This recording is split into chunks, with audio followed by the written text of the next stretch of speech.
So AppleOne is set to be released in fall 2020. Apparently that will be October or November. AppleOne is a new subscription service that will be a more combined experience. And much like Google One does with Drive, Gmail and other services, Apple aims to give you your main entertainment and tool applications in one hub.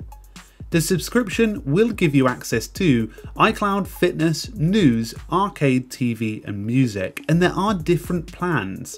There are actually 3 paid plans set to launch. So there are 3 plans: individual, which is $14.95 per month, which includes music, TV, arcade and iCloud with 50 gigabytes of storage. They do have 2 other plans, family and Premier.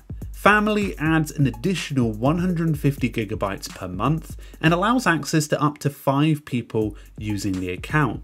You can also have a Premier plan, which is closer to $30 a month, but includes 2 gigabytes of iCloud, News and Fitness, which is coming later in 2020. So in terms of payment plans, this is a good bang for your buck. Hopefully this was a helpful video to help you understand AppleOne. Let us know if you have any questions below.